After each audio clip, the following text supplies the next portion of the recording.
Some memories never really leave us. They sit quietly somewhere in the heart, waiting. Sometimes they sleep there for years, and then one day, without warning, they return. I must have been about 8 years old. It was the early 1980s. We had our first dog. I named him Lovely. To this day, I cannot remember if Lovely was a he or a she. But I remember the colors, brown and gray, somewhere between the shades of a German Shepherd. Medium hair, bright eyes, and endless energy.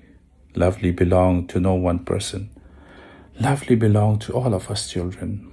Those were the days when mornings began early. In the eastern part of India, summer dawn arrives quietly but quickly. By 4 in the morning, the sky would already be turning pale, and we children would wake up with excitement that only childhood knows. We would run through the quiet lanes of the colony, towards the nearby temples, towards the Mahabali Grove, or sometimes to the small basketball court. Often we played even before the sun had fully risen. In the dim half-light, we would bump into each other, sometimes getting hit on the face by a stray elbow or a ball. We would fall down stunned for a moment, but we never cried. We would simply lie there, catch our breath, and then get up and run again. And through all of this, Lovely was always there, running ahead of us, circling around us, jumping, barking, playing with every child as if the world itself was a playground. Sometimes my neighbor's sisters would call out loudly, "Lovely! Lovely!" And people passing by would stare in confusion.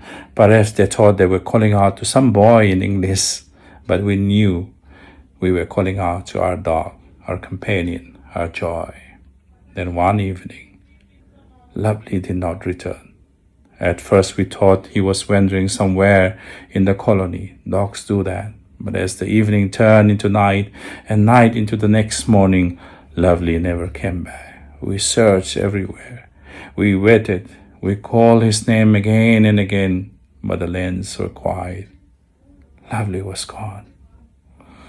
Perhaps someone took him away. Perhaps something else happened. Even today, I prefer not to imagine the possibilities. And slowly, as childhood does, life moved on, but the memory of Lovely never quite left.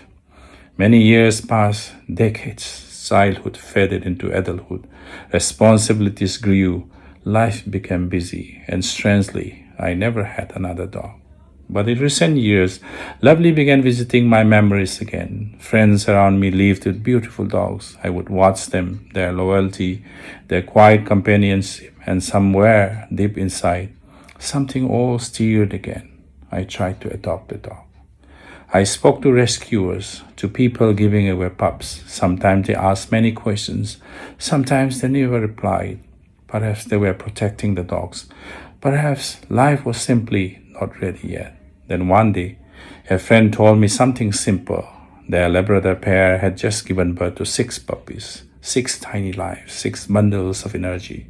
I waited 1 week, 2 weeks, 3 weeks, 4, 5, and 6 weeks. And then one day they sent me a small video. Among the puppies was a black little fellow, playful, restless, full of mischief. A friend laughed and said, "That one is for you." I had been traveling a lot. Office work had been relentless, so I asked them to do something unusual. I jokingly requested them to put a small mark of sindoor on that puppy, so that when the day came, I would recognize him. And today, that day has arrived. Today, a small black Labrador puppy has come home. His name is Thoiba. As he walks across the floor, curious and fearless, as his small paws explore the new world, I cannot help but feel something very quiet inside. It feels as if time itself has folded, as if somewhere across the years, a small memory has finally returned home. Lovely once ran beside a little boy in the dawn light, and today another small dog has walked into the life of the man that boy became. Perhaps this is how life heals its old silences. not with grand moments, but with gentle returns, a memory, a puppy, and a quiet feeling that some companions are meant to walk with us more than once in a lifetime. Welcome home, Thoiba. You are listening to Yeningthagi, Whispers of Life. Some stories do not end, they simply wait until the day they find their way back. See you next Sunday.